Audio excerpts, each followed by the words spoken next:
Today we're breaking down why people stay in situations they don't like, even when they know better. People don't stay because they want to. They stay because leaving feels riskier. But from the outside, it looks simple.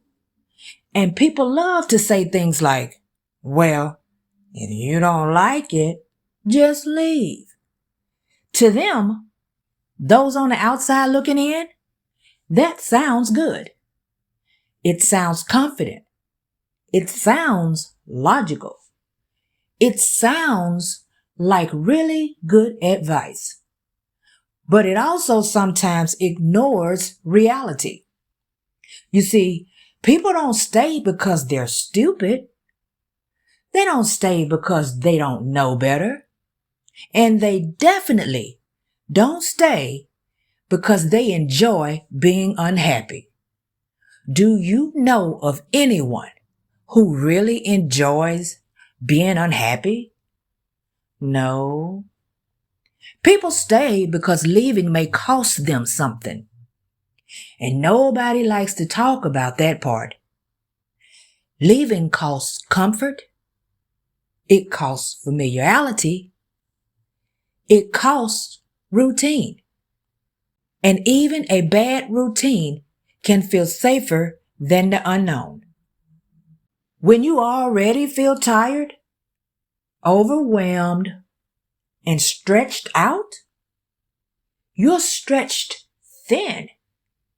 The idea of starting over can feel like too much. So, people stay. Not because it's good, but because it's familiar. And familiar feels easier when your energy is low.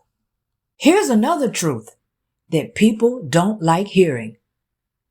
Most people don't leave bad situations dramatically. There's no big moment, no movie scene, no final speech where everything suddenly becomes clear. Most people stay quietly. They wake up, they go through their day, and they tell themselves small lies that help them to get through. It's not that bad. I'll deal with it later. Things could be worse. And technically, that might be true. But could be worse is not the same as this is good for me. People also stay because leaving could make things uncomfortable for other people. And a lot of folks would rather be uncomfortable themselves than deal with someone else's disappointment, with their anger, or their opinions. Now that's a big one, because the moment you change something, people notice. They start asking questions. Now they have questions for you. They have feelings about your decisions. They want explanations for your decisions. They want reassurance.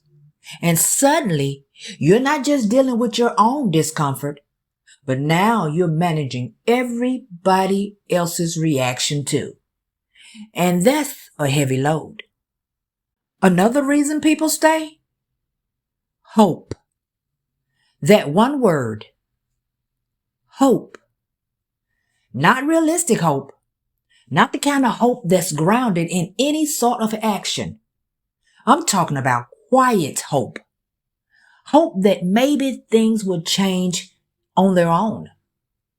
Hope that if they just hold on a little longer, it'll get better.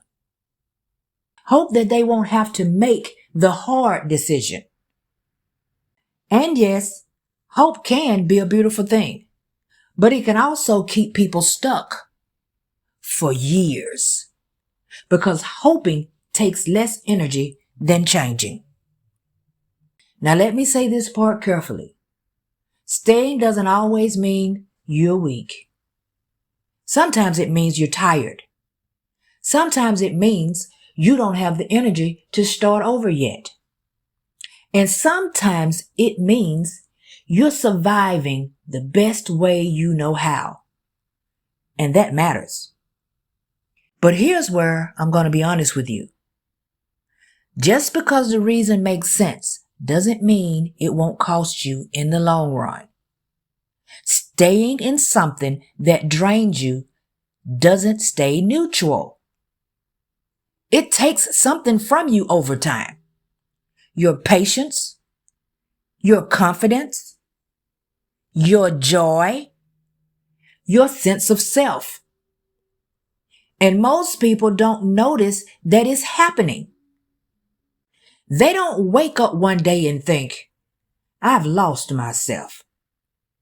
They just feel smaller, quieter, less sure of themselves, less like the person they used to be. People also stay because leaving forces clarity. When you leave, you can't pretend anymore. You can't blame the situation while staying in it. You have to admit what you're choosing. And that can be uncomfortable. Because once you see the truth clearly, you can't unsee it. That's why clarity is scary. Because it demands attention. And attention costs energy. So here's the part I want you to hear clearly. You don't have to leave everything today. You don't have to blow your life up. You don't have to make some dramatic move just to prove a point. But you do need to stop lying to yourself about what's working and what's not. If something keeps costing your peace, your energy, or your self-respect, it is not harmless, no matter how familiar it may feel. At some point, staying starts costing more than leaving. And when that moment comes, you'll feel it.